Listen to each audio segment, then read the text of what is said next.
temos aprendido ao longo dos anos de caminhada conjunto, com inúmeros exemplos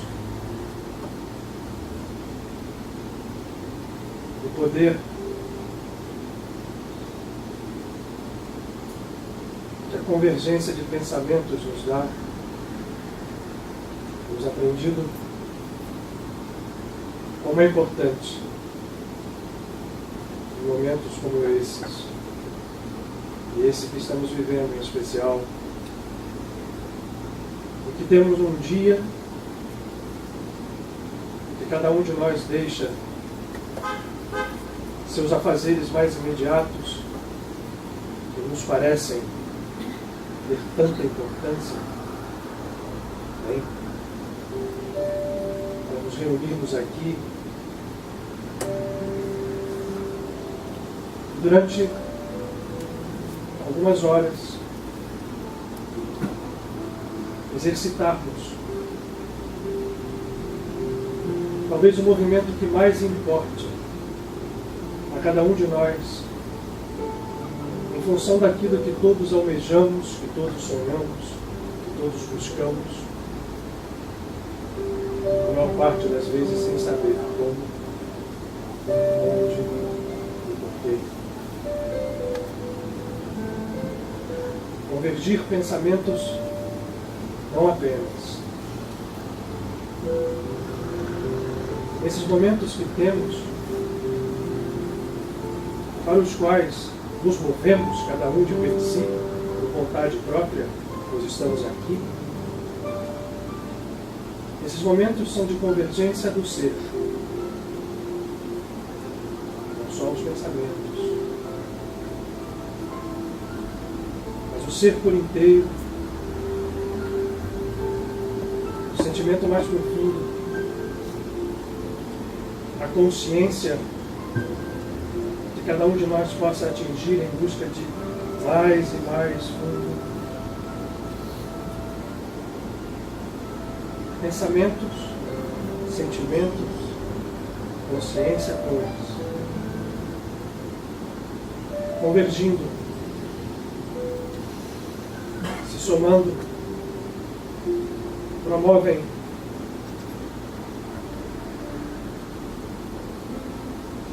a abertura de fendas internas, que se mostram também fendas exteriores, e que nos apontam o objetivo dessa busca, que se torna então mais e mais consciente, mais e mais dirigida pela nossa vontade, cada vez esta mais e mais desligada da vontade do ego, para se unificar à vontade do eu divino em nós.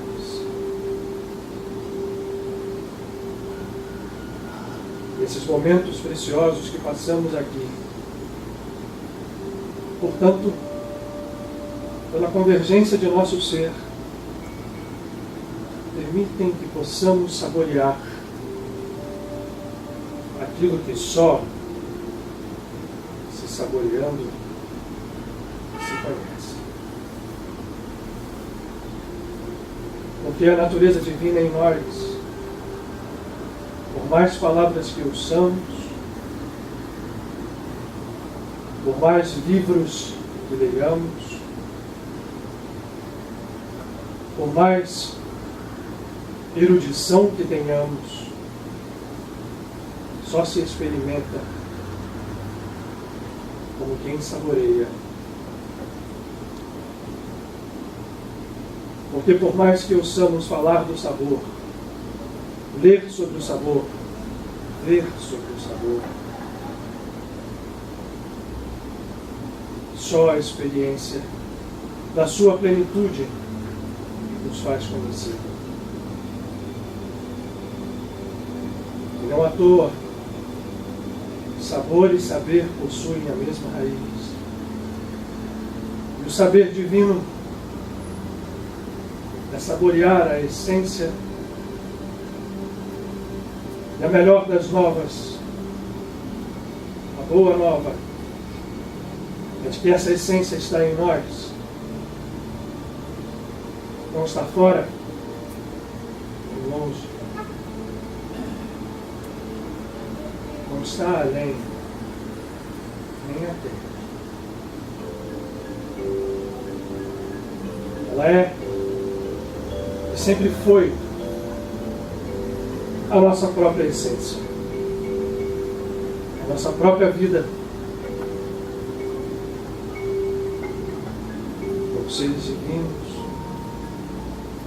que somos, esquecidos disso. Temos construído com o poder divino, distorcido pelo nosso ego, mantos e mantos de ilusão. Nossos hábitos, nossas crenças, nossa reatividade, tudo aquilo que planta ilusão para que colhamos sofrimento ao nosso próprio modo e decisão. A chegada é a hora. E não fosse, não estaríamos aqui. De aproveitar os minutos para que os séculos e os milênios de passado e futuro se desvaneçam com o poder da presença e do saber. Por efetivamente termos saboreado a vida na sua plenitude e não as ilusões sobre a vida, os conceitos que temos carregado conosco, fardo pesado, jugo apertado,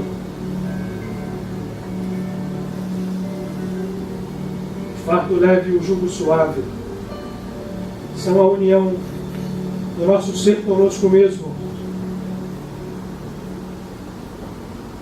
a morte e a ressurreição do ego em plenitude divina, a expressar, como nas primeiras palavras do Gênesis,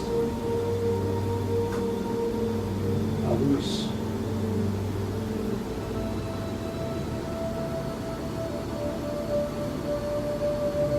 Momentos como estes, em que o ser converge, são de sagrado valor, onde a unidade prevalece sobre hierarquias, e onde anjos convivem com homens, porque são todos um, e não há maiores nem menores quando chega o reino. Vamos aproveitar, cessar o tumulto, o cessar da palavra, cessar o tumulto interior, pela devoção e pela meditação na presença divina, e saborear o que nos oferecem aqueles que conosco comungam nessa convergência e dessa luz.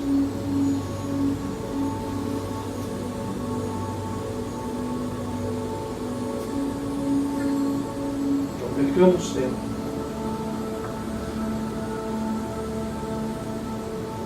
Porque o tempo é já.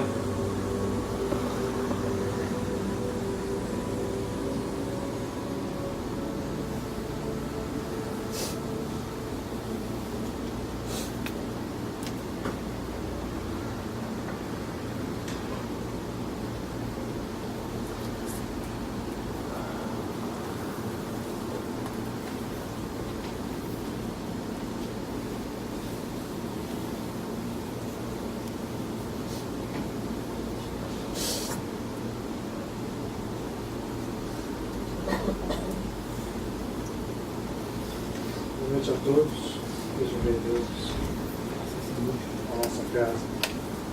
Vocês também, especialmente aqueles que estão conosco pela primeira vez. Bem-vindos especialmente. Vamos mais uma vez hoje experimentar juntos, quiçá, o poder do Espírito. Bom, hoje o Otto não está aí não, né?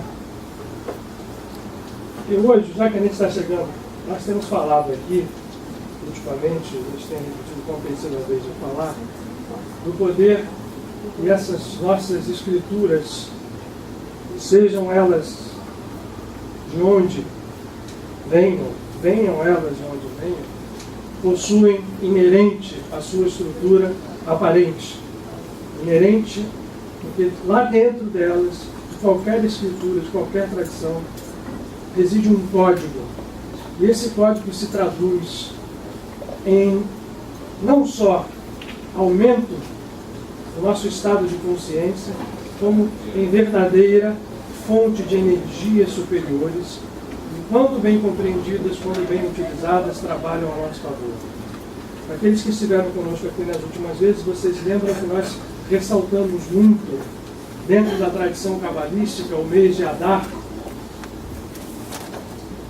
no qual nós ainda estamos. Essa situação está rodando aqui, está meio... Só eu que uso, né?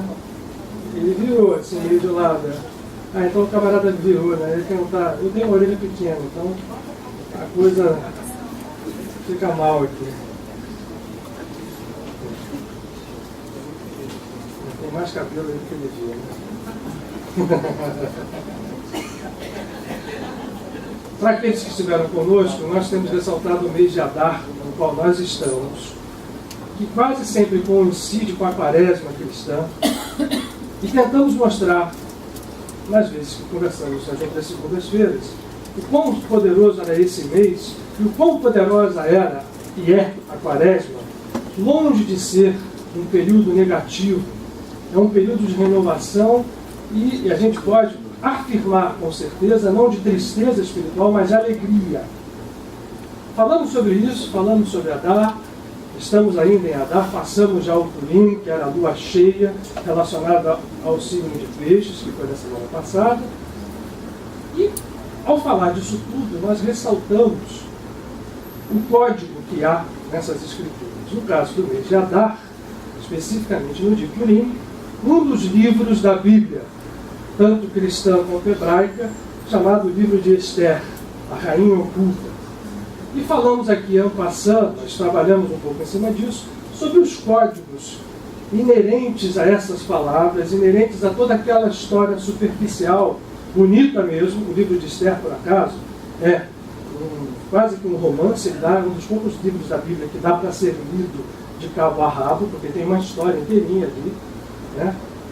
Ele, apesar disso, a gente olha aquela veste superficial, aquela aparência e mergulha fundo, porque o que nos interessa é a força espiritual que remanesce. Nós passamos a mostrar, baixamos aqui, hoje não vai ser o caso, né, 2 vezes aqui os nossos diagramas cabalísticos, para falarmos das forças espirituais que residem até mesmo nas letras das diversas tradições humanas, das letras que estão relacionadas à linguagem humana, seja qual for a origem. No caso da Kabbalah, é a língua hebraica. Muito bem. Essa introdução, porque hoje nós vamos continuar falando sobre esse tema. Vamos apenas derivar para um outro lado do mundo, na tentativa de fazer o que se faz aqui na casa, de mostrar o que une e não o que separa as diversas tradições, de mostrarmos as raízes comuns e os processos que vão, apesar de serem múltiplos, nos levar em teia a uma origem única. Vocês estão vendo aqui em cima da mesa algumas coisas novas, especificamente esse retrato aqui.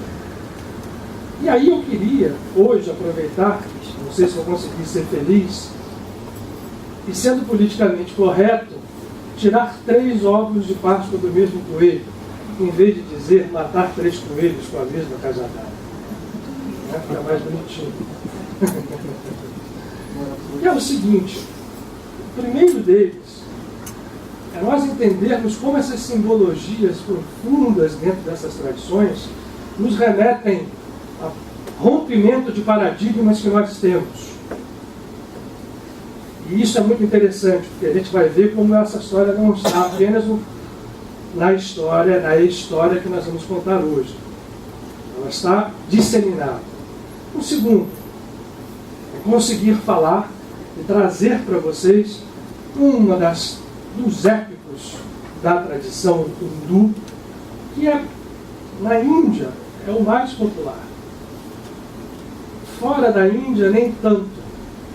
É menos conhecido, apesar de hoje a gente já com essa globalização da cultura, certamente nenhum de nós é ignorante e não vai ouvir as palavras aqui pela primeira vez. Mas esse épico que a gente vai focar hoje, por que razão? Porque também daqui a 10 dias começa na Índia o que se chama da semana, e o nome do épico, do Ramayana.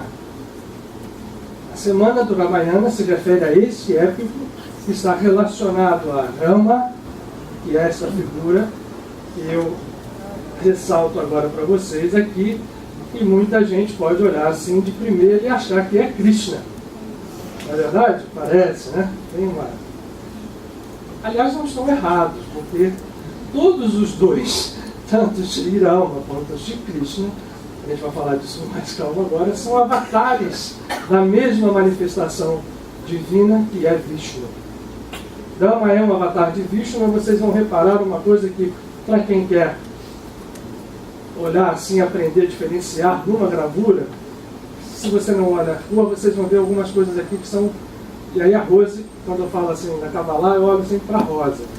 A outra Rose aqui, que quando vai me corrigir, quando eu sair, vou precisar me acrescentar alguma coisa sobre essa tradição. Vocês vão ver na mão dele um arco. E vocês vão ver sempre à volta dele essa espécie de aura, né?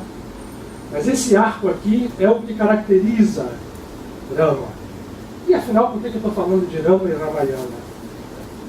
Porque eu quero, e aí é o terceiro ovo de Páscoa, que vai se juntar ao primeiro, falar sobre uma outra figura. E agora, essa vai ser, essa no final das contas, depois de eu contar essa história, eu espero que sobre tempo, para a gente entrar no simbolismo dessa coisa toda. Porque o que nos interessa não é ouvir uma história aqui. A história vai fazer parte de um processo que a gente tem que entender por que ele existe, ou pelo menos tentar, e o que nós podemos tirar disso em benefício da nossa caminhada. A outra figura que eu quero apresentar para vocês, apesar da gente já conhecer Shri Ganesha, né, que tem a forma de um elefante, talvez alguns de vocês não conheçam Hanuman. Lá para trás, eu acho que está mais complicado de ver, né? Mas eu vou dar um passeio. Essa aqui eu acho que vale a pena. Eu vou passar por aqui, ó, para vocês irem vendo. Olha, vai chamar a atenção logo de vocês uma coisa, né? A figura. Pode dizer, porque aqui não tem problema, não tem negócio politicamente correto. Ele tem cara de macaco mesmo.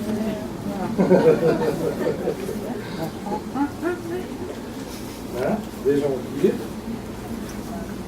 Vou aproximar mais aqui das folhas de trás.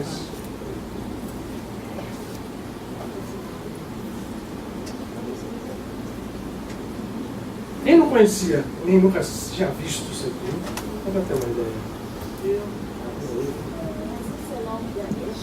Não. Forma humana? Não. Lord Ganesha, tudo é um. Mas assim, uma das expressões Lord Ganesha é uma das emanações de Shiva. Hanuman, essa daqui na forma simiesca. Lord Ganesha tem uma cara, um rosto de elefante. Aqui nós estamos vendo alguém com o rosto de macaco. Muito bem, como tem muita gente que nunca ouviu falar aqui, vale a pena, e esse é o terceiro ovo, esse talvez seja o nosso grande desafio hoje aqui. Eu vou contar a história para vocês e vou me referir aos símbolos que estão por trás disso. Quando nós falamos de antropomorfismo, ou seja, prevalência da forma humana, e antropologismo, ou seja, o conhecimento baseado no homem, a gente pode achar que isso aqui sempre foi assim. A gente pode achar que isso é uma tradição que o homem tem desde sempre. Só que, ao contrário, isso é uma história muito nova. É nova como a civilização ocidental da Renascença para frente. O que alguns filósofos modernos hoje, depois de Heidegger, chamam de máquina antropológica, que é a de antropologizar, o antropos é homem, né? Trazer tudo para a forma humana e fazer com que o homem, olha que a ciência, depois de Darwin, nos relaciona perfeitamente com a evolução animal, tanto que depois de Darwin nós somos relacionados a um tronco comum com os macacos, a gente não é descendente deles, temos um descendente comum. Mas a percepção de que o homem, por ter consciência, por ter linguagem, por ter, enfim, conhecimento, como nós o categorizamos, seja superior aos animais, é um conhecimento muito novo, que é o contrário de toda a raiz do conhecimento humano nas tradições passadas. E não só as orientais. Não só as orientais. O fato de nós acharmos que o homem é maior do que os animais, e que a natureza animal é inferior à do homem por força dos instintos, por força do comportamento, por força da consciência parcial, porque até as pesquisas de neurociência mostrarem hoje que os animais têm muito mais consciência e inteligência do que a gente pensa. Vocês estão vendo no Fantástico aí toda semana, o macaco mexer no computador, ele fazer origem, falar, né? Conhecer palavras. Então, essa história do homem ser muito superior aos animais está sendo até derrubada agora, é algo muito novo. Mas a tradição da natureza animal como uma natureza divina também, e não inferior à do homem, que até no próprio Espiritismo tem aquela história do princípio espiritual, né, para quem está familiarizado com isso, que vem evoluindo do reino mineral para o reino vegetal, depois para o reino animal, e vai evoluindo. Isso é uma verdade parcial, mas hoje nós já estamos em tempo de entender que é uma verdade parcial. Porque se nós compreendemos a vida como una, nós não podemos em nenhum momento aceitar a divisão como nós a conhecemos, antropomórfica, antropológica, chancelando que o homem seja mais evoluído, nesse sentido que a gente aplica, ou maior do que os animais. A prova de que esse conhecimento é novo, vocês vão ver dentro das próprias tradições ocidentais. Vocês querem ver? Os evangelhos, por exemplo. Respeitando algo herdado da tradição hebraica, nós temos, quem sabe aí, os símbolos dos animais que correspondem aos 4 evangelistas. Só para a gente... São 4, né? Carneiro não, o carneiro não tem. Mas o carneiro também está, mas o carneiro é importantíssimo, é o próprio Jesus, é o Cordeiro, né? É o próprio Cristo. Mas nós estamos falando dos 4 evangelistas. Mateus, relacionado ao homem. Então vocês vejam que o homem é posto em nível de equivalência. Marcos, ao leão. Lucas, ao boi. E João, à águia. Esses 4 animais que são postos como símbolos dos evangelistas e dos evangelhos são tratados, pois, na Bíblia, desde o livro de Ezequiel, que são os 4 animais que aparecem na visão inicial do livro, as 4 criaturas que aparecem naquela visão gloriosa que Ezequiel tem, são trazidas para dentro do cristianismo, e você tem provas de que isso encontra-se em documentação. Eu estou indo até mais do que eu iria, mas eu acho que isso é importante para a gente poder fazer uma introdução em relação a Ramayana e introdução a Hanuman, como figura expressiva e não um deus macaco, como muita gente pode às vezes chegar, diminuir e não entender, e afastar. Foi encontrado numa biblioteca, na Biblioteca Ambrosiana, foi encontrada uma iluminura do século XIII, cabalística, que mostra o banquete dos justos, depois da ressurreição no mundo futuro, no Olam Rabá. E o banquete dos justos são aqueles que depois o cristianismo também tem, são aqueles que se ressuscitam gloriosamente. Esse banquete dos justos, numa mesa, estão todos eles ali, e todas as figuras têm cabeças de animal. Temos ali todos os animais, são 12, relacionados cada um a uma das tribos, ao número 12, mas o banquete dos justos é com a presença dos animais, e não de homens glorificados, não de pessoas com aspecto de anjos, mas estranhamente, simbolicamente com isso. Por que razão a gente pode imaginar, e agora vamos mergulhar dentro da tradição do Ramayana? Porque quando nós vamos percebendo a grandeza da vida, vamos entendendo a função da mitologia como máquina simbólica de nos mostrar e apontar sempre coisas além, ou melhor dizendo, mais profundas dentro de nós, a verdade nos liberta. E o conhecimento da verdade demanda esse tipo de mergulho corajoso. Quanto mais nós vamos vendo, nós vamos descascando os símbolos, mas ao mesmo tempo percebendo que aquele símbolo não estava ali à toa. Nós não estamos falando de um ser com rosto de animal ou com aspecto de animal para adorarmos um ídolo animal. O processo é mais profundo, ele nos fala de uma natureza divina que está em tudo. E aquela natureza animal, naquele momento, simboliza certo tipo de forças que, quando bem compreendidas e quando bem utilizadas, se traduzem em autorrealização, em transformação da criatura. Estamos falando, então, de transformação da criatura humana. O que é o Ramayana? O Ramayana, como toda a escritura, nós falamos das hebraicas aqui, e a hindu, que é a mais antiga ainda em tempo que a hebraica, é um código, e o Ramayana especificamente, muito mais do que um símbolo, eu o comparo ao Zohar. Porque nós conhecemos um dos outros épicos hindus. São dois grandes épicos, para a gente resumir, até são mais. O Ramayana e o Mahabharata. Do Mahabharata a gente ouve sempre falar, e principalmente de um dos trechos, que é um gerador poderoso de forças, que a gente saca de dentro do Mahabharata, que é o Bhagavad Gita, onde se traduz como uma escritura em essência do hinduísmo. Realmente ela resume poderosamente tudo a partir de Krishna, em sua conversa iluminativa com Arjuna. A gente conhece o Mahabharata, mas aqui no Ocidente a gente conhece pouco o Ramayana. E o Ramayana, sendo tão popular na Índia, o é por quê? Porque como o Zohar, para o hindu, no Ramayana simbolizado em toda a epopeia de Rama, e agora a gente vai contar a história aqui para vocês, e aonde vai entrar Hanuman, se traduz toda a epopeia humana do casal Rama-Sita, ou Sita-Ram. Todo mundo já cantou para Krishna. Aqui quando você fala Hare Rama, você está falando de Rama. E quantas vezes entra quem já foi a Bhajans, aí sabe que Sitaram, você está falando do casal. A epopeia que se desenvolve à volta desse casal, daquilo que está ali, é um riquíssimo código de ensinamentos profundos e mais, é um gerador poderoso de energias. Por isso que eu comparo ao Zohar. Para o hindu comum, ter o Ramayana em sua casa é ter dentro dela um emanador de forças. Como a gente fala do Zohar também. Outro dia o Emanuel estava aqui, e quero o seu testemunho.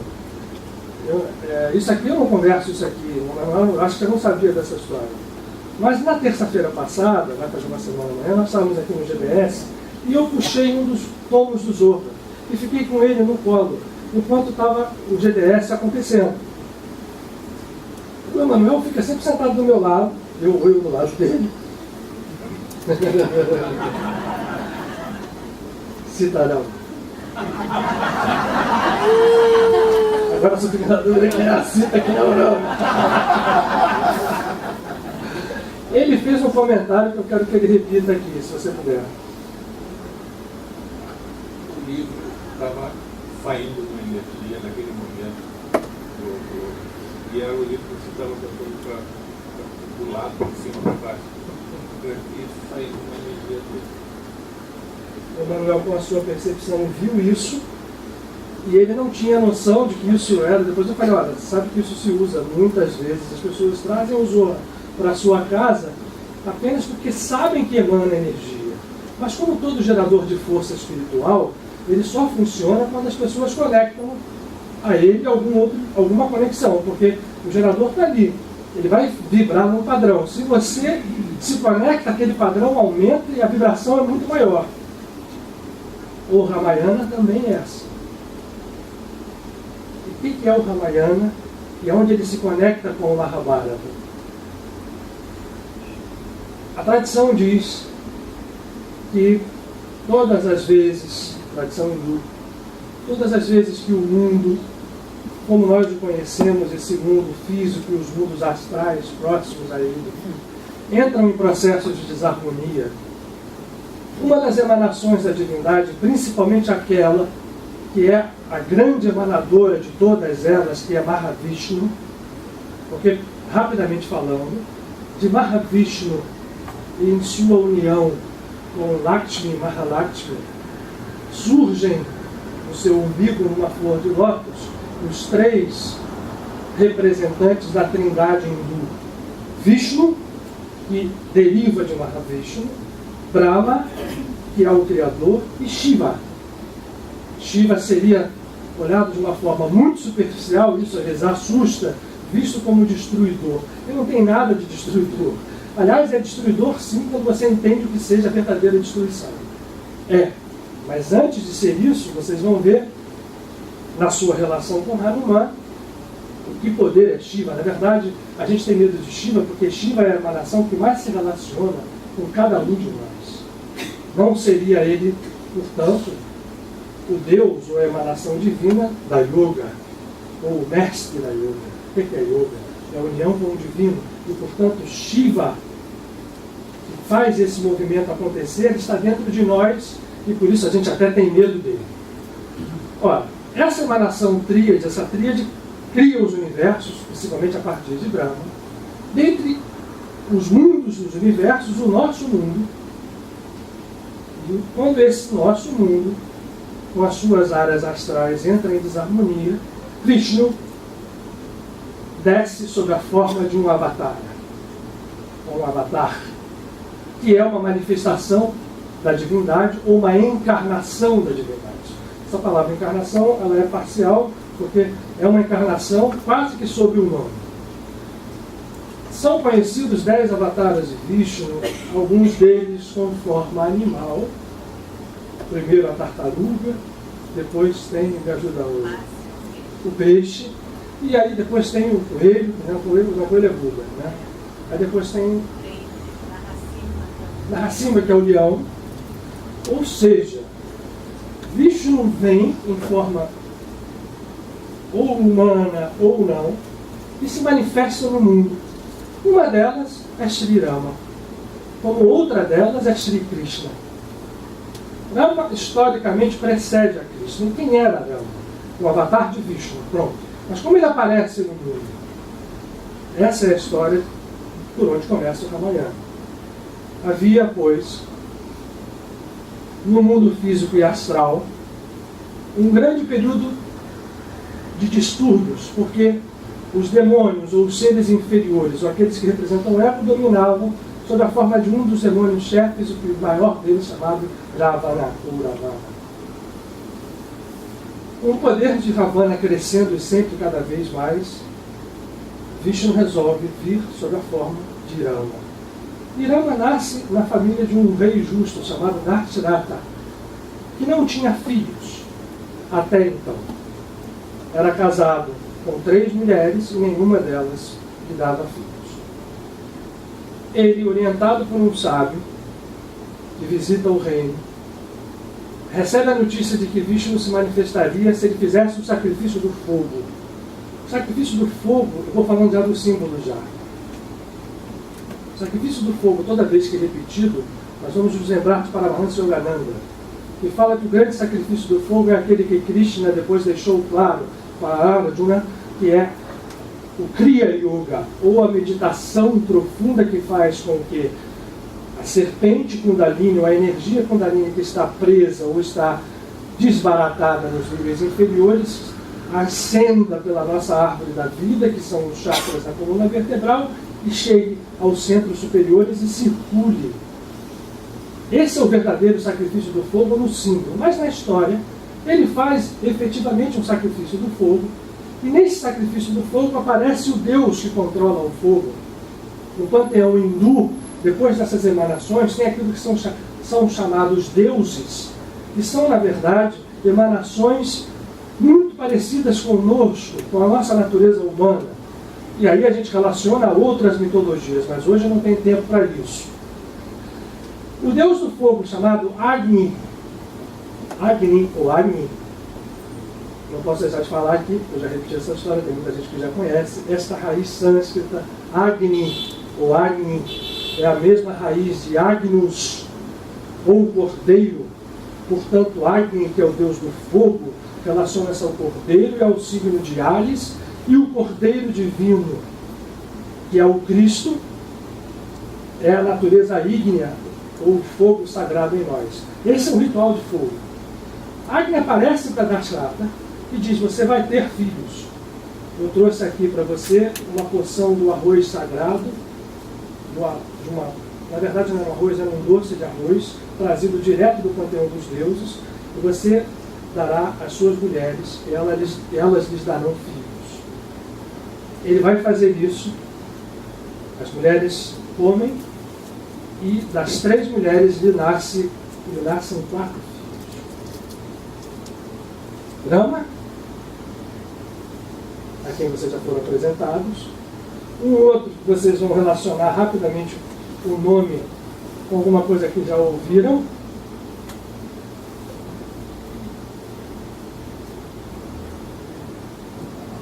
Mahabharata. Vocês já ouviram falar do Mahabharata? Não é barato, é Bharata.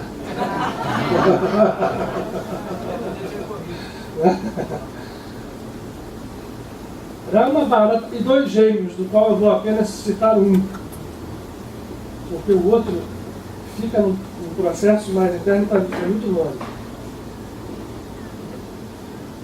Lakshmana.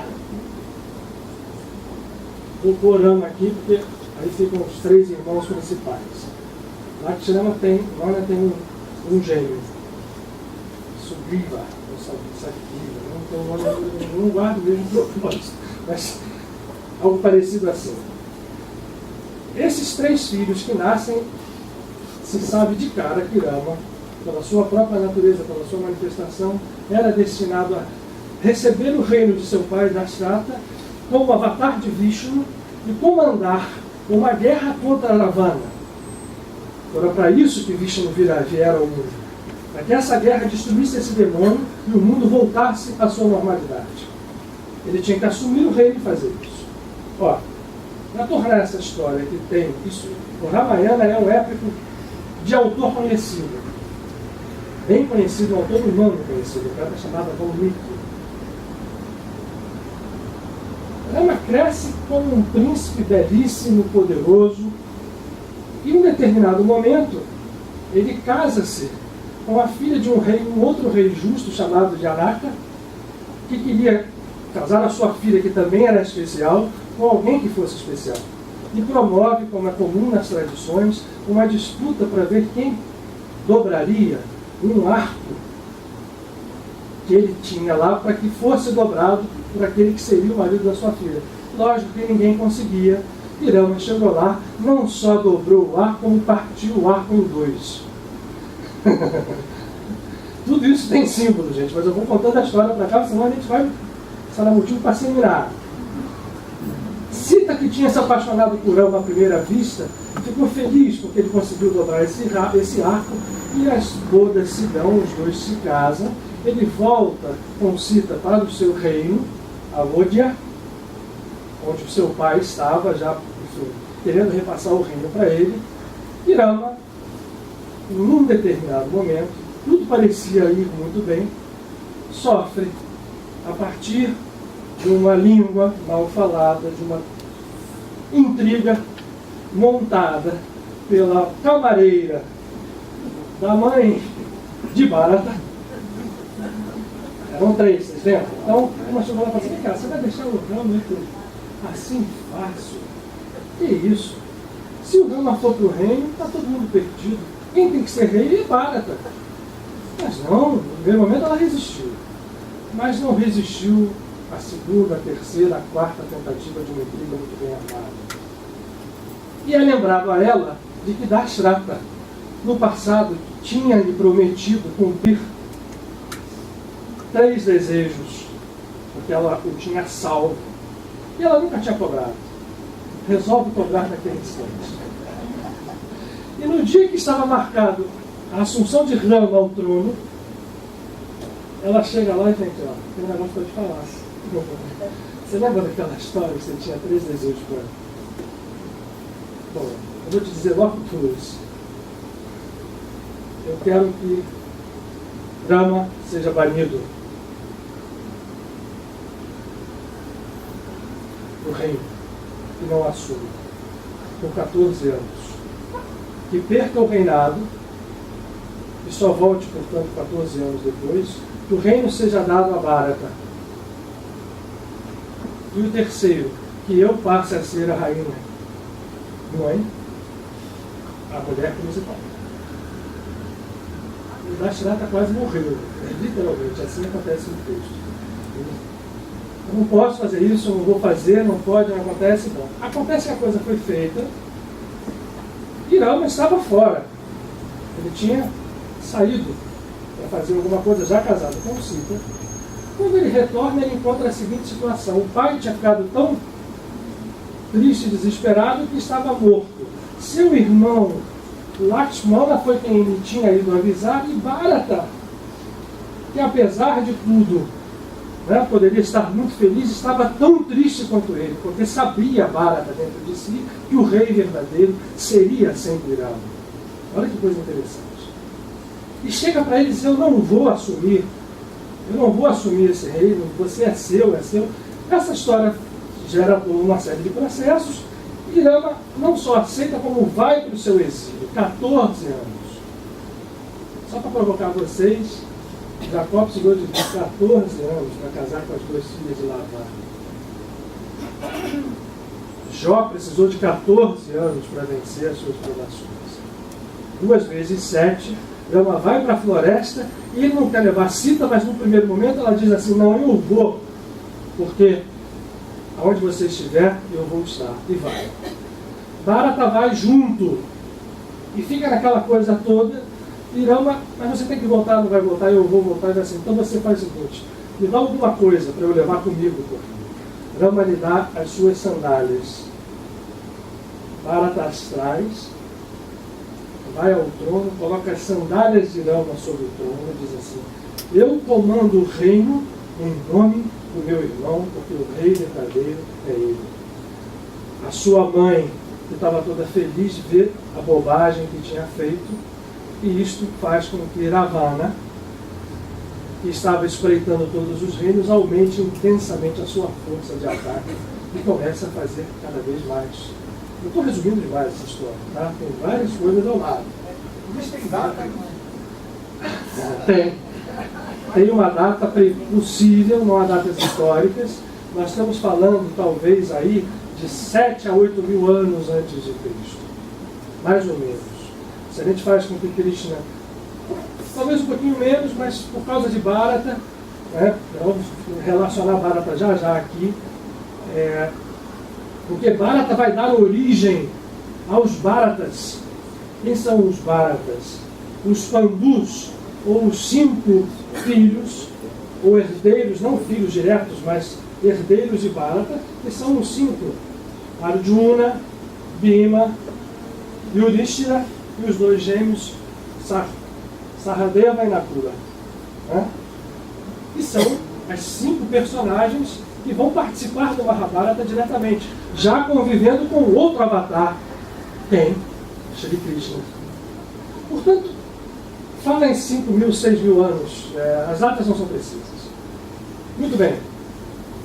Essa história se dá, o exílio acontece, ele vai para dentro da floresta e fica lá, numa boa, mata alguns demônios, alguns rakshasas, né? Faz algumas coisas e fica ali com a sua mulher.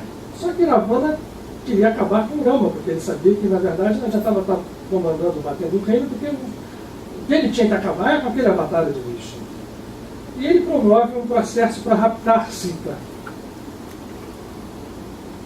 que consegue fazê-lo. Com também um ardil muito bem feito, onde também residem ali vários símbolos extremamente profundos para nós. Sita vivia com Rama na floresta e Rama vigiava ela o tempo inteiro junto. Agora entra aqui. Lakshmana havia ido, Bharata tinha ficado no reino, Lakshmana tinha ido junto com Rama como seu companheiro e seu guardião fiel. E ele ficava com Sita e um dia Rama foi chamado para resolver um problema, porque ele ali na floresta estava sempre combatendo um demônio ou outro. E ele ficou na dúvida se ele iria, isso já fazia parte do ardil, mas foi. E disse a Lakshmana, você não deixe Sita, nenhum momento, porque a vigilância aqui é total, porque Ravana está vindo e em algum momento ele vai nos atacar ou vai fazer alguma coisa. Lakshmana não deixa Sita, mas o próprio Ravana se fantasia, toma a forma de um mendicante, de um pedinte, um brahmane, e chega perto da cabana onde Lakshmana estava aguardando e começa a fazer pedidos. Eu vou voltar um pouquinho atrás, que eu tenho que contar uma coisa na história. Deixa eu voltar na história. Rama tinha saído atrás de um gamo, de um cervo belíssimo, que tinha aparecido na beira da floresta e que tinha seduzido com a sua beleza a própria Sita. E tinha pedido com que ele fosse, de repente, atrás desse servo para poder capturá-lo, porque ele era belíssimo, era adorado. E ele, entre outras coisas, saiu para procurar esse servo e deixou Lakshmana. Lakshmana, quando está junto com Sita e vê esse mendicante saindo, ouve também uma gritaria dentro da floresta e acha que aquele brahmane estava sendo atacado. E diz a Sita, olha, eu vou ter que sair porque eu estou ouvindo uma coisa, eu tenho que ir buscar. Então você não pode de forma nenhuma sair de fora desse círculo mágico que eu estou fazendo à sua volta. E faz um círculo de forças à volta de Sita e diz, não saia daqui de jeito nenhum. Quando ele se embrenha na floresta, quem que aparece? Belezinha, o mesmo brahmane. E chega para ela e diz assim, eu queria uma comida, e ela, bom, eu quero te dar, mas eu não posso sair do círculo. A coisa vai, a coisa vem. Ela, tocada pelo coração, sai do círculo, e quem estava quando ela bota o pé fora, com toda a sua estrondosidade, o próprio Ravana, que a rapta e a leva para Lanka. Muitos relacionam com o Sri Lanka, com o Ceilão, a ilha do Ceilão, mas isso também é simples, aonde era a sede do seu reino. Bom, imaginem vocês, a partir desse rapto, a posição de Rama do próprio Lakshmana, quando chegam e encontram a cabana vazia. A procuram por toda parte e depois ficam sabendo que ela está raptada pelo demônio. Começa aí a parte decisiva do Ramayana. Vai entrar em ação o personagem que eu apresentei a vocês no início e sobre o qual agora nós vamos falar um pouquinho. Sri Hanuman Kijai. A gente fala, né, poder sagrado. Eu quero só fazer um parênteses aqui, vou voltar. Poucas pessoas sabem o poder que reside dentro dessa estrutura aqui, dentro dessa manifestação. Hanuman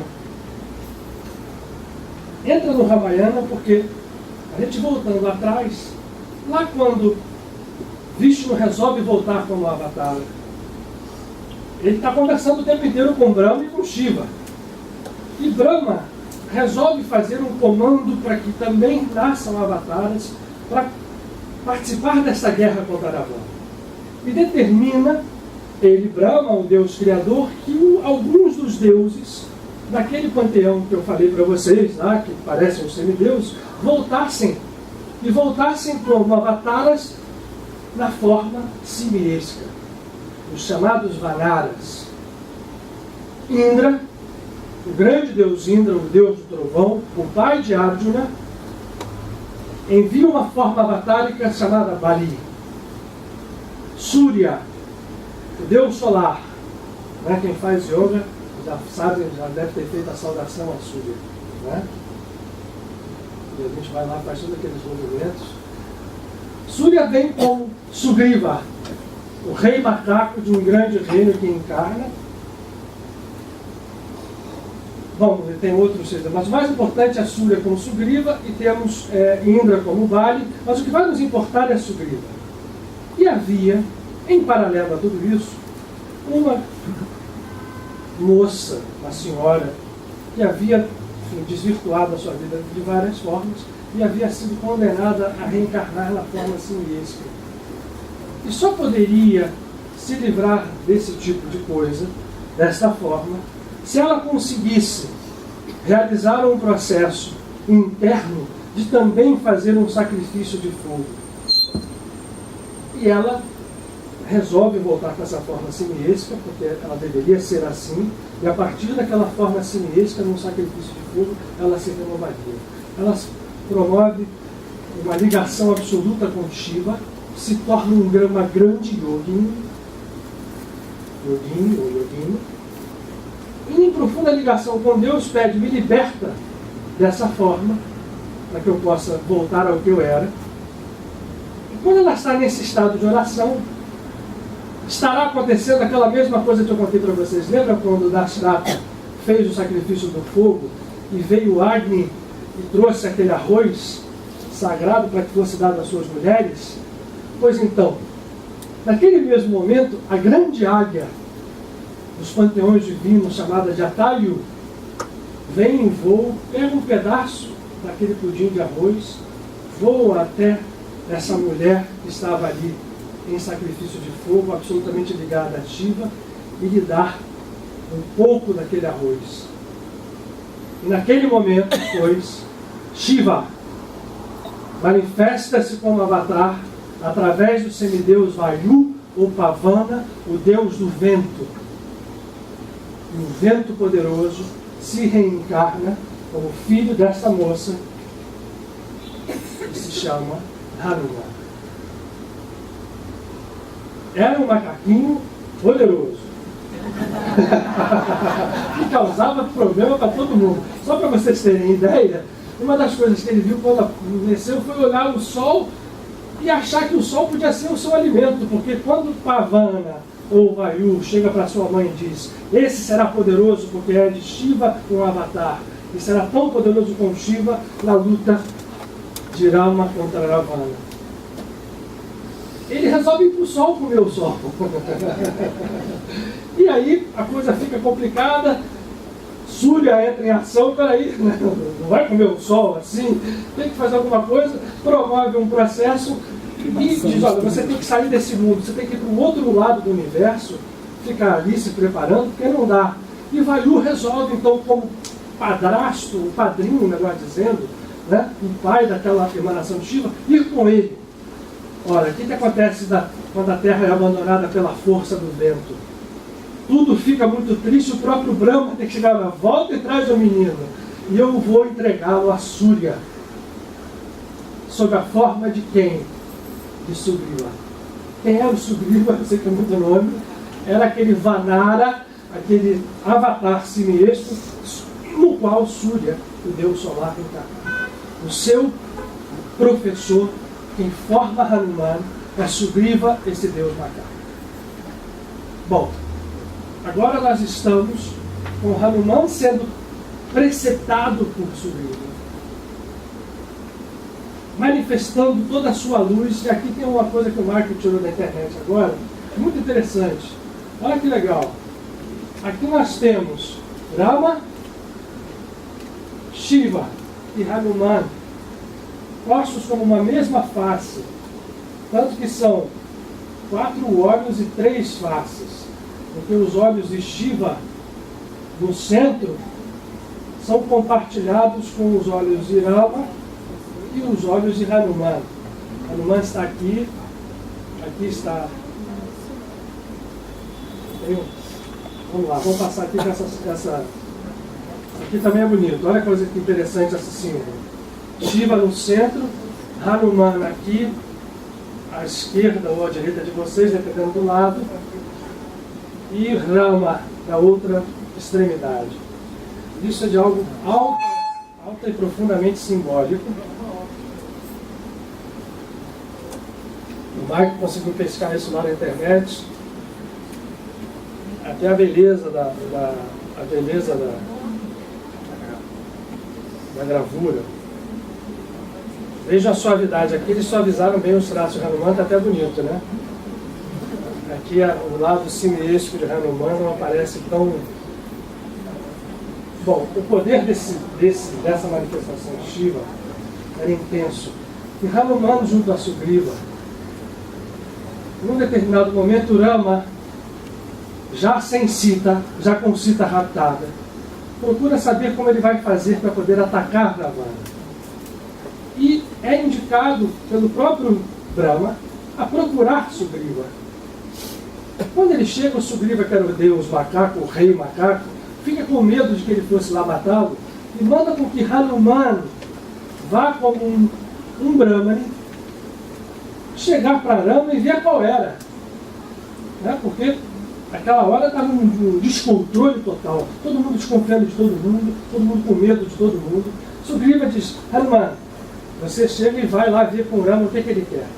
O encontro dos dois, de Hanuman e Rama, é um encontro divino. Porque quando Hanuman chega para Rama, em 2 horas ele mostra a Rama o quanto ele sabia dos Vedas, o quanto mais do que sabia, o quanto ele vivia os Vedas, e o quanto ele expressava na figura dele o poder dos Vedas. E uma coisa, lembre-se que Hanuman é o avatar divino de Vishnu. Desculpem, Rama é o avatar de Vishnu. Hanuman é o avatar de Shiva.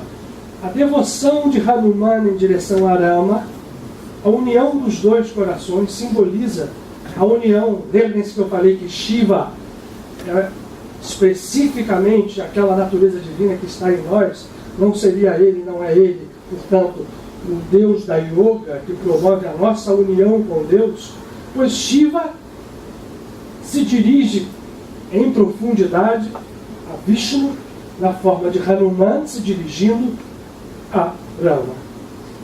Esse encontro se dá com uma amizade profunda e Rama conta o que ele precisava: libertar a sua mulher, Sita, que estava presa na ilha de Lanka. E Hanuman diz: eu vou fazer isso, conte comigo.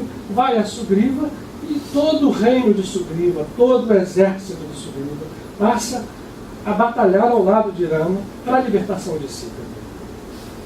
Gente, é uma batalha tão grande quanto a de Kurukshetra, com várias derivadas importantíssimas em termos de ensinamento para nós.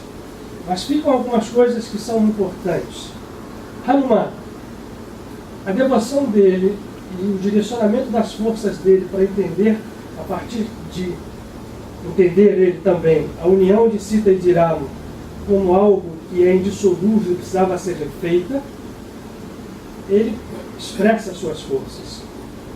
A primeira coisa que ele faz é mostrar uma arma, o poder que ele tinha recebido do seu próprio pai, Surya, através de Sugriva.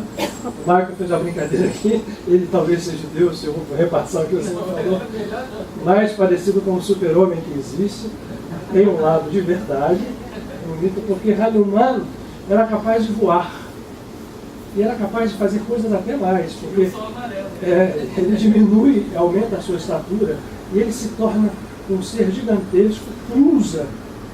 Eles vão até o sul da Índia, não localiza geograficamente assim, e ele vai até o Ceilão, e chegando lá, ele diminui de uma forma mínima e localiza Sita. E traz junto com ele um anel, que era uma antiguidade, um anel de um casamento, para mostrar para Sita de que Rama estava pronto para recuperá-la. Esse é um símbolo fantástico. E vejam só, né? Ele não chega com o poder dele expresso naquele momento, né? Chegando lá e arrasando tudo até encontrar Sita. Ele se diminui profundamente até ficar de um tamanho pequenininho mesmo, né? O tamanho de uma mosquinha. E vai lá e chega pequenininho para Sita e diz: olha, eu sou Hanuman. E lá ele aparece, volta ao seu tamanho, entrega o anel e recebe dela uma encharque dela que ela tinha para mostrar, levar de volta para ela. que ela estava viva, estava bem, e que se mantinha, apesar das várias iniciativas de Ravana em direção a ela, se mantinha intocada e que mantinha ali o seu amor o tempo inteiro, e que o tempo inteiro ela clamava por Rama. E assim ficaria até que ela fosse libertada. Bom, promove-se uma guerra com várias alternativas de batalha, muito semelhante a Kurukshetra, onde Rama e Hanuman e seu exército, ora vencem, ora recebem de volta contra-ataques poderosos. Ravana tinha um irmão, dois irmãos, um deles tinha o poder da invisibilidade. Tudo isso é código, gente, código símbolo. E com esse poder da invisibilidade, ele quase derrota Hanuman e a Rama. O outro irmão, Vishmana, se eu não me engano, que era o irmão mais colado, começa a ver as atitudes de Ravana e se bandeia para o lado de Rama. Era o irmão mais amigo de Ravana que se bandeia no final para o lado de Rama, e é fundamental a sua presença ali para que a batalha que se desenvolve tome outro rumo. E no final da história, Rama é muito interessante porque, vejam como isso é símbolo, né? As pessoas possuem armas, a descrição dessas armas fez muita gente até teorizar de que essa história se passava em outro planeta. Porque mísseis voadores, armas poderosas, né? Carroças voadoras, isso tudo tem. Então muita gente diz assim, olha, essa é coisa, né, de outros planetas, extraterrestre. Eu respeito esse tipo de interpretação. O fundamento não importa, porque o fundamento está no símbolo, seja o que for. No final, Rama, que podia ter usado as armas que aprendera a utilizar, recebera ele também como Hanuman, armas poderosíssimas sob a forma de mantras. Lembrem vocês quando a gente fala aqui de poder de mantras, de poder da palavra, né, de criação, de distribuição, de utilização. Ele poderia ter usado isso logo no início, mas ele só vai usar da mesma forma em Kurukshetra, quando Krishna usa, né, o chakra, o Rama chakra, Dharma chakra, desculpa, para destruir. Ele só usa num determinado momento. O processo só vai acontecer no final. Rama vai usar o mantra mais poderoso, que recebeu direto de Brahma. Vejam que Brahma, na Trindade, é o Deus Criador, é o Deus que faz a emanação surgir.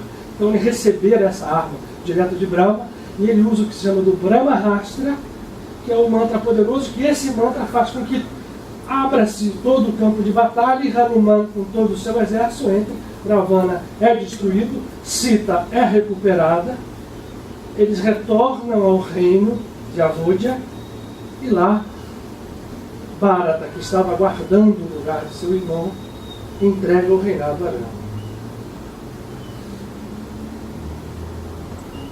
A história termina de uma forma engraçada.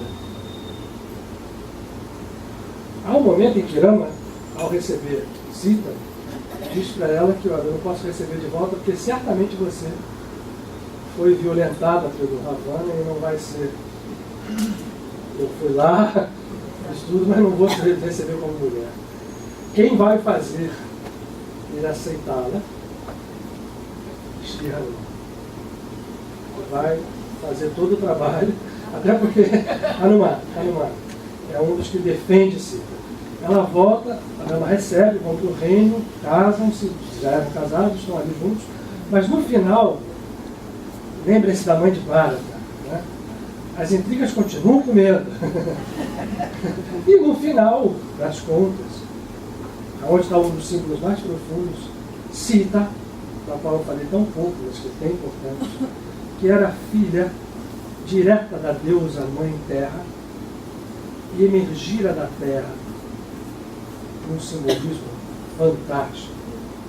A gente pode relacionar a várias mitologias, né? Quem começou a lembrar de Perséfone e Deméter, né?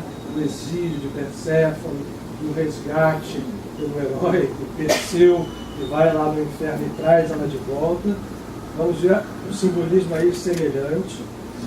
E no final, quando ela sente que havia aquela desconfiança toda, ela pede à sua mãe, e a reabsorva de volta, e cita, se vai desse mundo, retornando ao seio da Mãe Terra, dizendo, já que vocês não acreditam que eu continuo pura, quando sou eu volto de onde eu vim, da onde eu vim.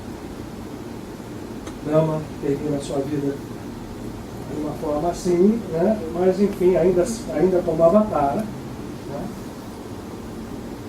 E o Ramayana é um épico que traduz, eu vou voltar só então a dizer, já que a gente ainda tem um tempinho, para falar de símbolos e de poder de transformação.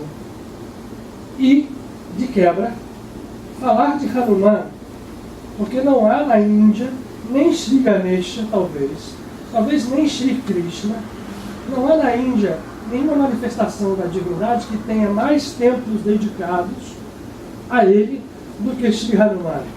Isso que vocês estão vendo aqui é um yantra. O que é um yantra, né? Na linguagem de Umbanda, por exemplo, podia ser um ponto. Mas é um yantra. Lembra-se que a gente colocou aqui todas as letras da Kabbalah para mostrar que o alfabeto hebraico possui energia. Um yantra é exatamente a mesma coisa. Nenhuma das coisas que compõem essa figura está posta aqui por acaso. A começar pela estrela de 6 pontas. Para nós vermos como a estrela de 6 pontas é um símbolo universal que não pertence particularmente a nenhuma tradição, porque pertence a todas as tradições. E souberam utilizá-la muito bem, todas elas. Esse yantra de Hanuman, com as cores que estão aqui, o verde, o violeta, o amarelo, o fúcsia, novamente o violeta, o dourado, esse ponto, a cor aqui está perturbada pela cópia, mas é um vermelho central, mostram, e esses braços aqui, ó, externos, que lembram, sobre o quadrado, até uma forma cruciforme, mostram, para quem medita, olhando um yantra desses, recitando alguns mantras de Hanuman, entra-se em quê? E para que serve a manifestação avatárica de Shiva, de Vayu, o deus do vento, sob a forma de Hanuman? Muito mais até do que para Shri Ganesha. Porque Ganesha é o removedor dos obstáculos exteriores. Mas Hanuman, além dos obstáculos exteriores, esta manifestação avatárica trabalha basicamente aonde precisa se trabalhar. Porque você remover um obstáculo exterior que está atrapalhando a gente é até válido. A espiritualidade até trabalha para isso, para nos ajudar. Mas não há significado em se mover nenhum obstáculo que está fora se você não faz o movimento do centro para a periferia, de dentro para fora. A gente pode melhorar hoje, por exemplo, você tem uma doença, lá vai uma entidade, cura você. Executa um processo, eles dominam processos de alta capacitação, melhora. Aí a pessoa, em vez de aproveitar aquilo para trabalhar o seu interior e começar a entender a razão das coisas, realizar o que a gente chama de processo de autorrealização, deixa aquela história ali. Melhorou hoje, mas continuaram os mesmos hábitos. Por que esses épicos se mantêm sempre?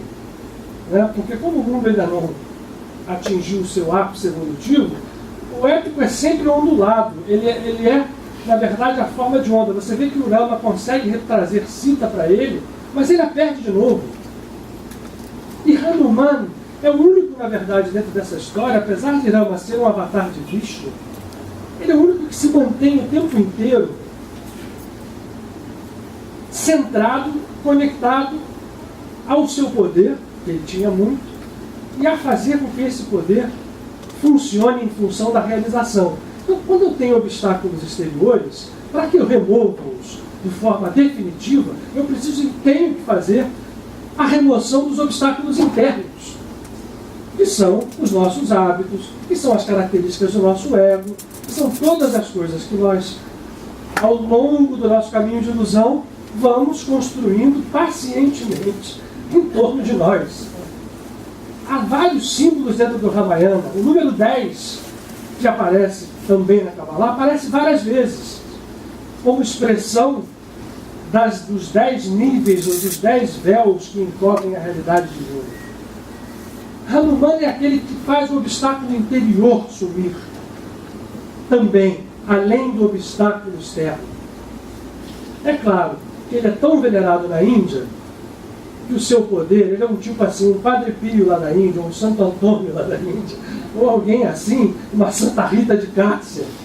Alguém que, se você vai e faz, eu vou pôr aqui para vocês, eu espero, né? Eu vou dar uma paradinha aqui, a gente vai começar a tocar palavras, já. Mas eu espero colocar para vocês um mantra cantado de uma oração que foi feita por um sábio hindu chamado Hanuman Chalisa. E existem várias versões delas, algumas hindus mais duras, mas um que já veio aqui no Brasil, que é o Krishna Das, ele fez uma melodia para Hanuman Chalisa, que é uma coisa bonita e é muito interessante. Se der tempo a gente vai colocar e eu explico melhor lá. Mas o fato é, Hanuman, pelo poder que tem, é lógico que ele é venerado por muita gente que chega lá, quer resolver um problema, vai no templo de Hanuman, faz um sacrifício e até consegue. É o São Judas Tadeu. Né? Agora, até porque ele traduz-se num símbolo extremamente instigante, ele não apareceria sob a forma de um macaco para a gente achar que está adorando um ídolo, ou que está venerando um Deus que não é humano. Isso aqui é altamente instigante, porque aqui está uma porta de entrada dentro da nossa verdadeira natureza divina, que inclui a natureza animal. E o trabalho começa pela natureza animal. Ele não estaria sendo representado assim por uma das tradições mais profundas da humanidade, que é a tradição védica, à toa. E essa forma simiesca, não antropomórfica, pois, nos fala de que o grande trabalho tem que começar de dentro, para depois, lá fora, as coisas aparecerem. Quem conhece isso aqui, e a Hanuman Chalisa, é uma pena que eu não tenha, como sempre eu vou dizer, né, que a gente não tem aqui os nossos PowerPoints com a tradução da letra, mas se a coisa andar legal hoje, a letra de Hanuman, da Hanuman Chalisa, que é um poema, ela fala exatamente de todos esses pontos. Aquele que se devota a Hanuman vai vencendo os seus obstáculos internos e vai rompendo todas as cadeias externas que o prendem. E, quando alguém compreende isso, se vincula a Shiva. Quem se vincula a Shiva é um yogi. Quem é um yogi está ligado ao divino. Quem está ligado ao divino encontra a natureza divina dentro de si mesmo e se transforma num ser melhor.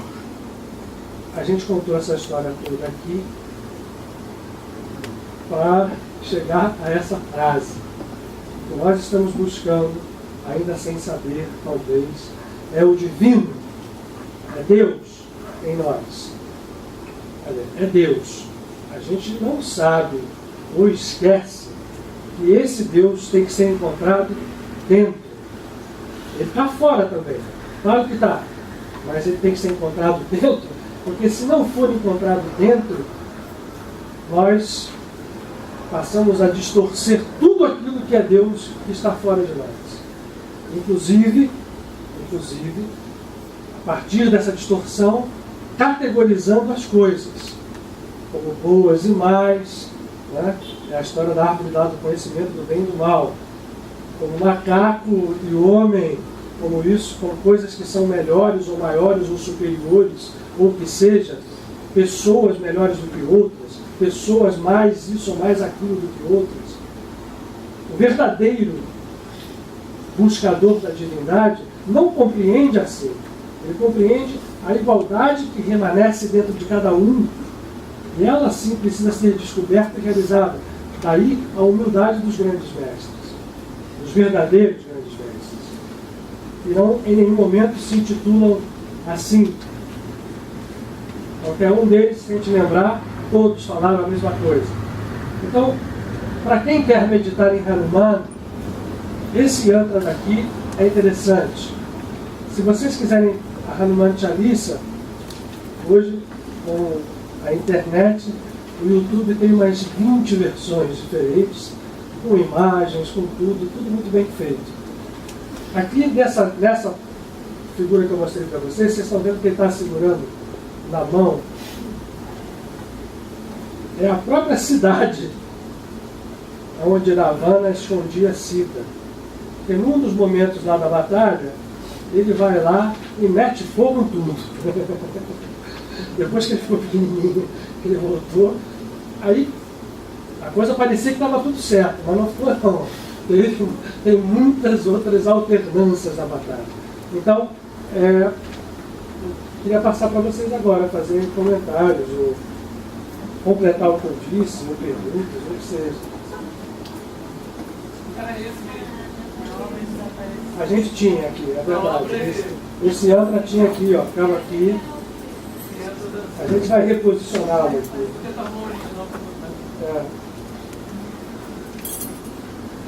Alguém quer fazer um comentário? Alguém quer perguntar? Oi, Rosa.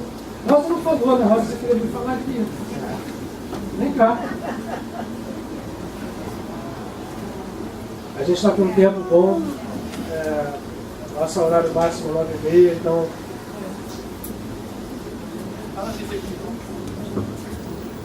É desafiador, porque imagina você rezar para um macaco, né? É muito desafiador. Isso é um belíssimo exercício, né? Fala, Rosa. Posso falar de outro animal? Pode, claro. Olha só.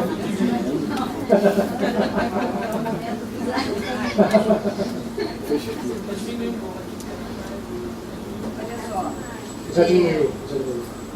A partir de amanhã à noite começa um período que acaba lá no que chama de da vaca vermelha. É Pará Adumá. Nós estamos falando dos animais hoje e a vaca não é uma boa ideia, porque afinal de contas tem tudo a ver também, né? Então é o final do mês de Adar. Então amanhã à noite já é dia 20, né, depois das 18 horas. E começa, nesse período da minguante de peixes, começa esse período que... 20 de Adar. 20 de Adar, 20 de Adar. 13 de março, 20 de Adar. Em Adar ou em março? Amanhã é março. Adar foi semana passada. E aí, então é um dia ótimo para começar a fazer as coisas. E tem um exercício que se faz nesses 9 dias que vem pela frente, a partir de amanhã à noite, que é fazer uma limpeza. Ele está falando exatamente dessa limpeza externa, coisas que vêm de fora, coisas que vêm de dentro. Então, qualquer dia que chover, quem estiver disposto... Não, a partir de amanhã à noite. A partir de amanhã à noite... Essa semana deve ter várias oportunidades. Deve ter, né? A oportunidade de chuva. Então, tomar um banho de chuva, porque funcionaria como se fosse um banho de sal grosso, como a gente faz, na Cabala também se toma, toda lua nova se toma um banho de sal grosso, né? Cada início do mês da lua nova. Então, tomar um banho de chuva ou vários banhos de chuva para limpar. Mas para limpar o quê? Para limpar coisas profícios da nossa alma, pontos cristalizados profundos, daqueles muito difíceis de serem removidos. E também...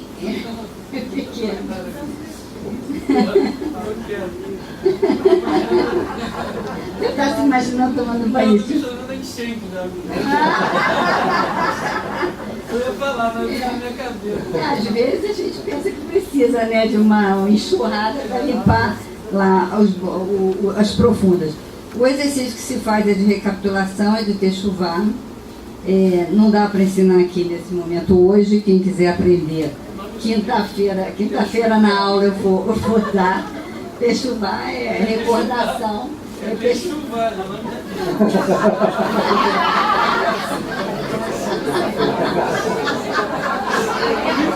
Isso aqui é uma, para quem não está aprendendo, isso aqui é incorporação do Oscarito. Ele Me ajuda a gente aqui. Olha só, Adar é um mês de alegria, né? Você é a própria alegria personificada, porque é impossível ficar triste perto dele. É de alegria, celebração também, limpeza, enfim. Então é isso, é porque vem aí. E a vaca vermelha tem a ver, quer dizer, existem outros simbolismos da vaca vermelha.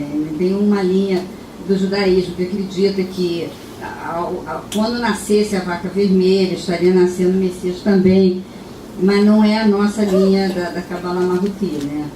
Mas fica aí também. E o vermelho aí é comparado na Kabbalah Marruti ao sangue que está ligado à nossa alma densa, né? Nossa alma, primeiro nível de alma. E então isso também teria a ver com nós melhorarmos a nossa energia.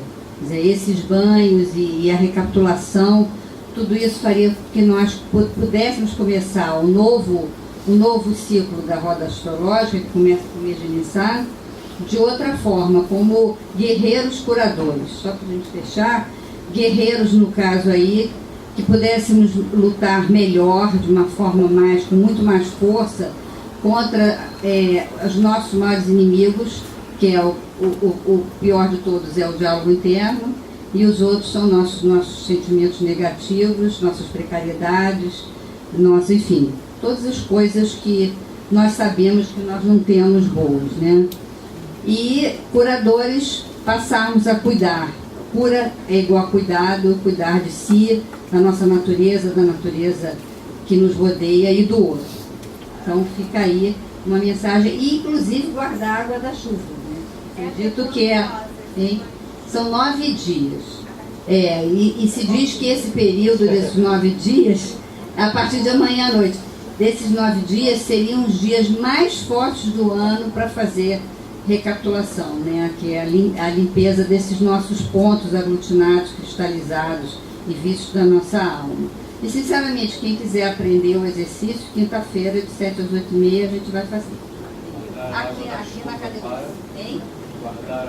Quem puder guardar a água da chuva, ela funcionaria como um banho especial para outros momentos que não serão esses 9 dias, porque está dito que é nesses 9 dias que você tem essa chuva especial, né? Seria um momento especial, uma chuva forte de limpeza.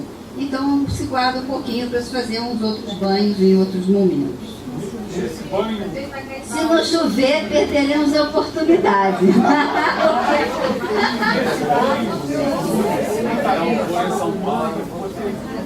Não, quando você está tomando banho de chuva, você pensa nesses momentos em que foram muito impactantes para você, onde você perdeu muita energia.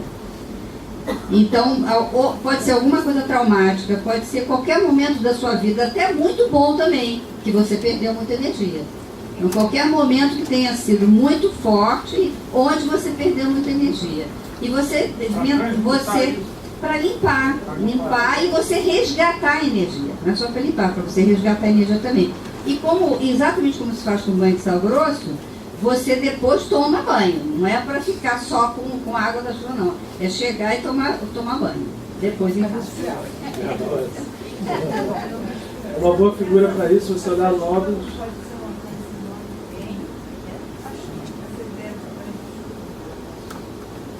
Também tem. Também, por que não? Limpeza da alma também, né? Estou limpando minha alma, E tem o boi, que é a vaca, o boi todo, que tem a ver com você tinha outras letras, choque, né? Que é o boi, que é o barro, né? O fogo, que é o destino, e o último, que é o destino, que é o direito. Então, o que é? Agora você vai boi, vaca e destino. O capítulo.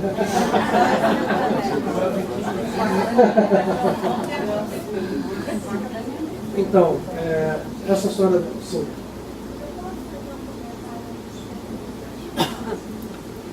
Pode, deixa eu só passar não sei se o microfone vai lá. Você vem aqui? Vem aqui. Pode. Vai lá? Até onde filtra, né? Chega ali na frente. Vai, ela pega aqui, vai. Ela tá com vergonha. Fala, que mês passado eu tive lá em Jaipur, e aí eu vi o templo do Deus Macaco, que é muito lindo. E eles recebem o Deus Macaco, recebem, modo de dizer, é como se fosse o Deus da saúde, o Deus da cura.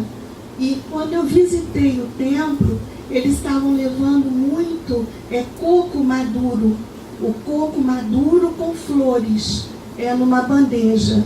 Então o historiador que estava conosco falou que era ou para pedir saúde ou para agradecer alguma cura que tivesse acontecido. Então é em Jaipur, e muito bonito o templo, e realmente eu quis saber quem era o Deus da saúde.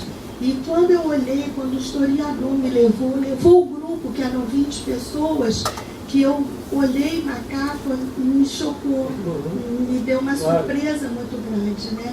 Até eu queria levar para minha casa e acabei não levando porque foi muito impactante, né? Mas eles têm como Deus da saúde e como oferenda o coco maduro com flores. Obrigado, Gil. O coco também se oferece. Luiz. Muito legal, porque você choca no primeiro momento. Eu fiz toda aquela introdução da máquina antropológica, né, para dizer que isso é algo cultural de uma civilização de 400 anos, 500 anos, da renascença europeia. Porque todo o processo de entendimento da natureza animal como participante da natureza divina era extremamente consagrado por todas as tradições, tanto que no Egito, se você vai olhar, qual é a figura de Horus? Qual é a figura de Anubis? Né? Todos eles têm animal. Olha, isso não é à toa. Hoje a gente está descobrindo, se você tem um cachorro ou um gato em casa, né, a dona Célia, que era aquela grande médium que fazia mensagens, que desencarnou, recebia mensagem de bicho. E era assim, olha só, quem é o fulano aí? Ela dizia o nome e endereço. Fulano de tal, tal, tal, tal, tal, tal. Olha, o seu bicho tal está dizendo uma coisa aqui para você. Lembra daquela vez que quando ele foi comer uma coisinha que você deu um chute nele? E você está depois arrependido, sério? E você ficou arrependido depois que ele morreu? O que você está achando? Ele está dizendo para você não ficar preocupado com isso, não. Ele está perto de você. Então, dentro da Kabbalah se sabe, os grandes sábios são aqueles que compreendem a linguagem dos animais e falam com os animais. O que São Francisco fez? Então, a gente precisa entender que os níveis de consciência são muito mais profundos do que nós pensamos. Só não se expressam na nossa máquina antropológica, na linguagem humana. Todos os mitos, quase todos, passam, né, pela zoomorfismo, pelo aquilo que vem com o animal. Eu vou voltar a dizer, inclusive os 4 evangelistas. Né? Você vai em muitas igrejas, vai ver lá a águia, o boi, o homem e o leão. Bom, quem quer fazer alguma coisa? Eu tirei aqui. Não, né? Então, quer falar? É o Daniel. Fala. Você vai falar que o coco também é oferecido pelo Balu aí, que também é da cura e da doença. Você falou agora. Apostou a Balu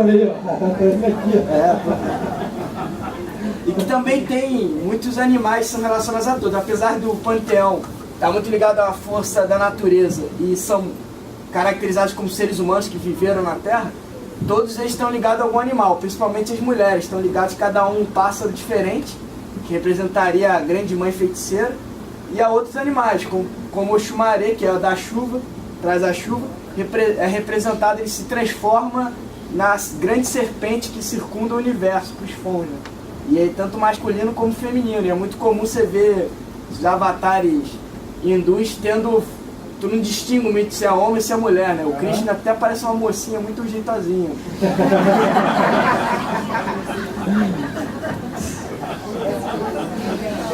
E olha só, pergunta para vocês agora, democracia total. Aí a gente vai decidir em conjunto.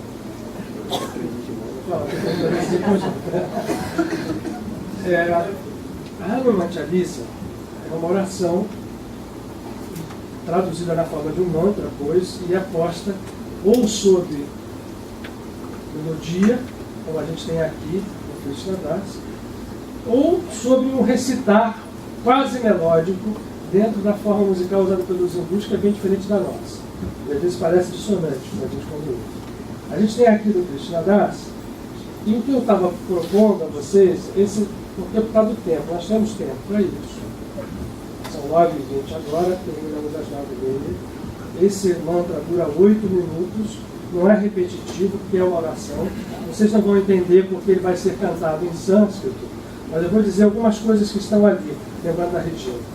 O Hanuman é uma manifestação tão poderosa que ele em alguns lugares é puro, em outros ele é vencedor de obstáculos, enfim, até materiais mesmo, a similaridade de Ganesha, mas basicamente o grande poder dele é a união de Sita e Rama, que é a natureza partida, feminina e masculina que existe dentro de cada um de nós. Quando você une esses dois polos da árvore do conhecimento do bem e do mal, o positivo e o negativo, o yin e o yang, né? Sita, Rama, você está se unificando. Então o casamento de Sita e Rama é o grande trabalho de Hanuman. Qual é o trabalho de Hanuman então? É a autorrealização. É fazer com que nós nos transformemos. Um ser autorrealizado é um ser que atinge a cura. Ele não é afetado pela doença física. Um ser autorrealizado é um ser que passa, como diz Paramahansa, a traduzir a sua vontade além das leis normais da natureza egóica. Então ele passa a exercer aquilo que as pessoas encaram como um milagre. Ele passa a ajudar outros, ele passa a fazer com que outros atinjam também. Ele passa como um ser realizado, a atrair como um imã, a partir do seu caminho, como um facho, vai arrastando outros atrás dele. Todos nós podemos ser esse ser realizado. Nessa Hanuman Chalisa está lá posto em vários versos, coisas assim: quem é devoto a Hanuman vence todos os obstáculos da vida. Quem é devoto a Hanuman possui a cura de todas as doenças. Quem é devoto a Hanuman não é atacado por nenhum dos demônios, porque Ravana e todos os demônios, e todas as forças negativas, sejam elas aonde, quem for e aonde estiverem, são símbolos, e lá no Ramayana também está isso, no fundo é tudo um grande concerto, ou um grande drama divino, do qual estão fazendo parte também aqueles que nós chancelamos como maus. Então, quando você se realiza, você transforma a maldade no berço da maldade, que é a visão do mundo distorcida que nós temos. Isso quer dizer, quem se devota a Hanuman possui uma capacidade infinita de perdoar e, portanto, de amar também. A Hanuman Chalisa diz isso. A pergunta é: vocês querem ouvi-la meditando como última oração? Sim? Fala, Rose. Rose não falou nada, agora vamos lá. Ajuda a gente aí.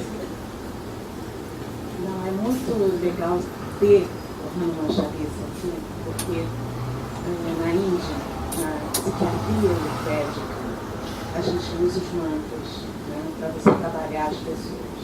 O Hanuman Chalisa a gente usa para curar dissociações. Legal. Eu não sabia. Então, o fato da gente se permitir hoje aqui simplesmente ouvir e receber essa vibração do Hanuman Chalisa é como se a gente se colocasse para receber uma integração dos nossos conteúdos internos, se unirem, né, se integrarem, né, do mesmo modo que Sitaram. Bom, obrigado, Rose.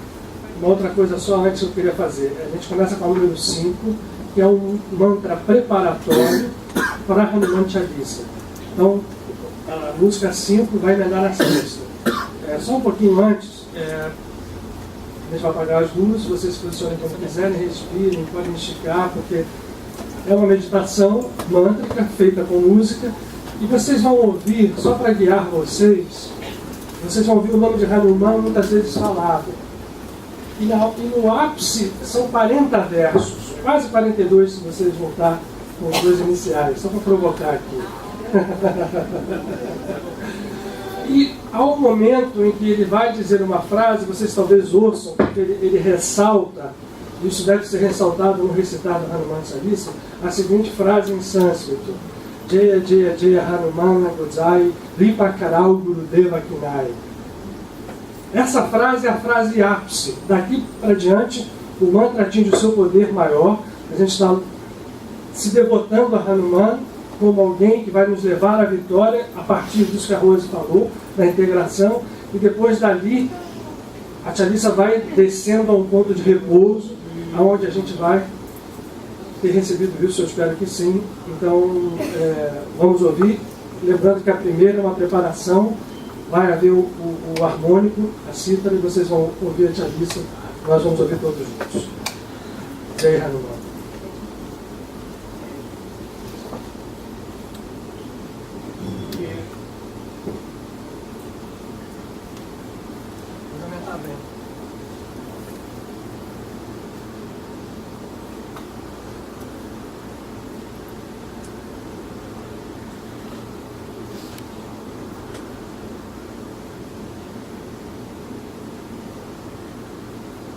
Respirem fundo.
Nam Pavan Kumar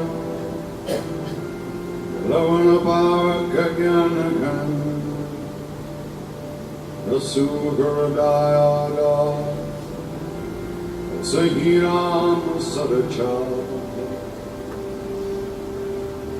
Atulita Paladhamam Himashela Badeham Anucharan Krishan Yaninam Dragan Sakalagun Nidhanam Vanaranam Tisham Ragupati Priya Bhaktam Adajatam Namam Goshpadi Kritavarisham Nashiki Kritarakshasam Ramayana Mahamalaratna Kande Nilatna Anjananandanam Viram Janaki Shokanachanam Vishamakshahanta Ande Lanka Bhayanka Manojavam Marutatulya Vegam Jitendriyam Buddhimatam Varishtam Atmatmajam Vanrayotamukyam Shri Ramadutam Sharanam Prapadye Shri Ramadutam Sharanam Prapadye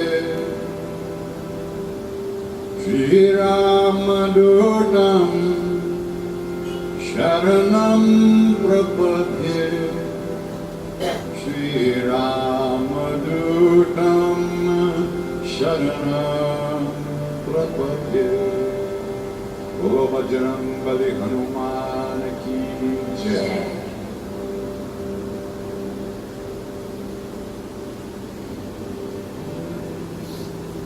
Ajaloji Hanuman, Ajaloji Hanuman, Ajaloji Hanuman, Ajaloji Hanuman, Shri Guru Charan Saroja Raja Jamanu Mukur Sudhar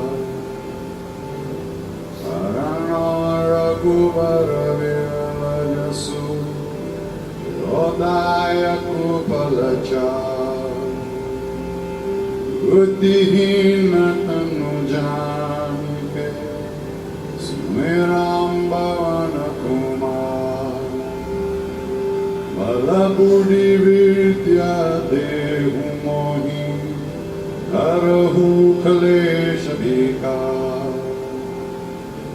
Ajiloji Hanuman Ajiloji Hanuman Ajiloji Hanuman Ajiloji Hanuman Jaya Hanuman Jnana Guna Saga Jaya Kapishati Guloka Ujaga Ramaduta Tulita Baladhama Anjani Putra Pavana Sutanama Mahavira Vikram Bajarangi Gumati Nivara Sumati Kesangi Kanchanvarana Viraja Subeta Karana Kundala Kunchita Kesha Ata Vajra Dvaja Viraje Kande Muja Jane Usadu Shankara Suram Kesari Nandan Teja Pratapa Mahajagavan Vidyavan Guniyati Chatu Rama Kaj Karibe Koadu Prabhu Charitra Sunibe Korasiya Rama Lakshmana Sita Manavasiya Sukshma Rupa Darisiya Hindikava Kata Rupa Darilankacharava Rupa Dari Asura Sanhari Ramachandra Ke Kaga Savari Aya Sajivana Lakana Jiyaye Shira Kuvera Hara Shivarai Ragupati Kini Bahota Parai Numama Priya Bharatai Samavai Sasapadan Maroja Sagav Asakahi Shripati Gandalagav Samekadika Brahmani Murisa Narada Sharada Sahidais Jammakubera Digapala Jahante Ravi Kovida Kaisake Kahante Maupakara Sugriva Inkina Rama Milaya Raja Madadina Kumaro Mantra Vivishana Lankeshwara Vaya Savajagadana Yuga Sahasra Jojana Paramanu Ilyota Madura Paladana Prabhu Mudrika Mini Mukhamani Jaladilangi Gaye Achara Janani Durgama Kaja Jagata Kechete Sukamanu Grahamarete Ramaduare Tumaratovare Vodanaja Vinove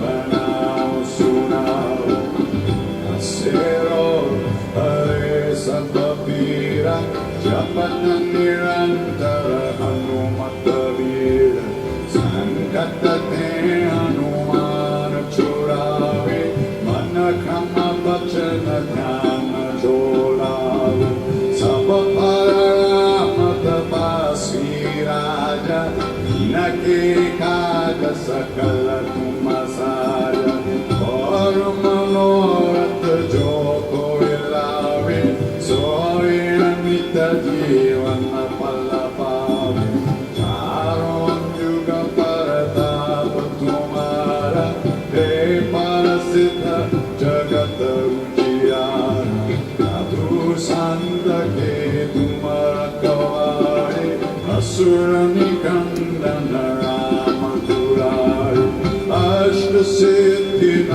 निधि के दाता असवर दीन जानकी माता राम रसायन तुम्हारे पास सदा रहो रघुपति के दास तुम्हारे भजन राम को पावे जन्म जन्म के दुख विसावे अंत काल रघुवर पुर जाई महान जन्म हरि भाग कहाई और देवता चेतन धरई हनुमत से सब सुख करे संकट कटे मिटे सब पीरा जो सुमिरे हनुमत बलबीरा जय जय जय हनुमान गोसाई कृपा करो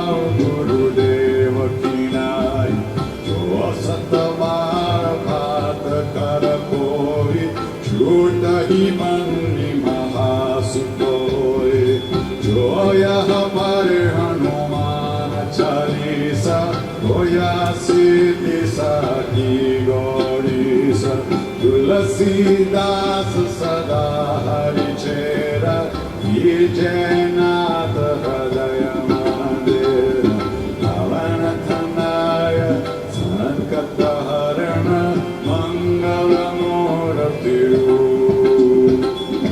राम लखन सीता सहित हृदय बसव सुभु सियावर रामचंद्र पद जय शरणम मंगल मूर्ति मारुतनंदन सकल मंगल मूर्ति मंगल मूर्ति मारुतनंदन सकल मंगल मूर्ति श्री राम जय राम जय जय राम श्री राम जय राम जय जय राम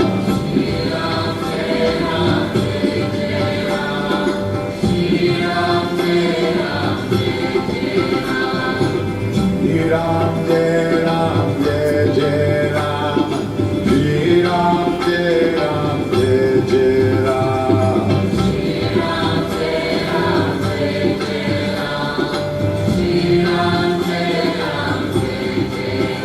सीताराम सीताराम सीताराम सीताराम सीताराम सीताराम सीताराम सीताराम सीताराम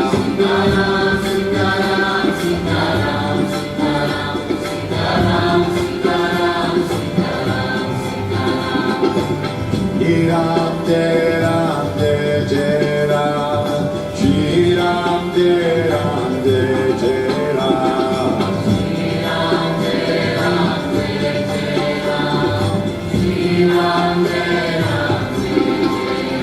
सीताराम सीताराम सीताराम सीताराम सीताराम सीताराम सीताराम सीताराम Sitaram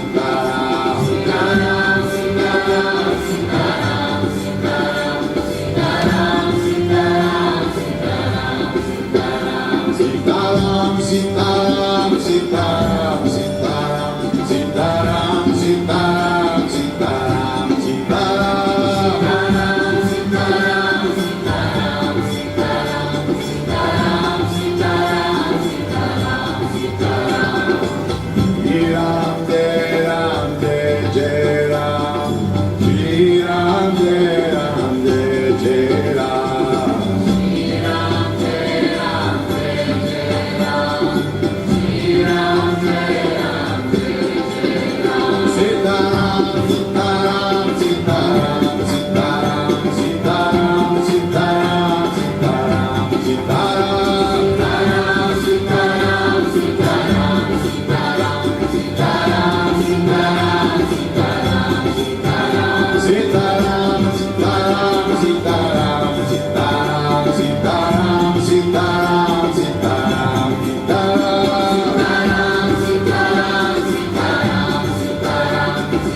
ficar um pouco em silêncio. Toda meditação, todo canto meditativo demanda alguns momentos de silêncio, expandindo a nossa alma, recebendo a força criadora que está em nós, curadora, restauradora, dinamizadora, nos divino.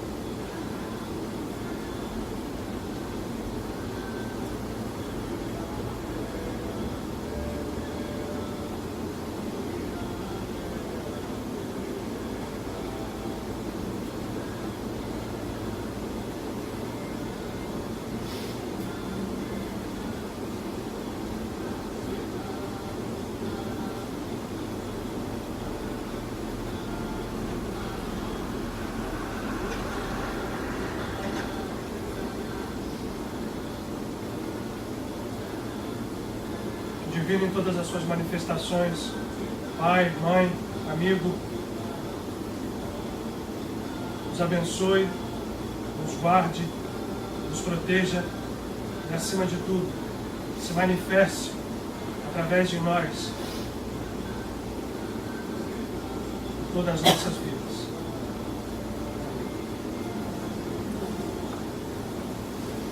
Obrigado a vocês. Próxima segunda. Seja uma ótima semana para todos.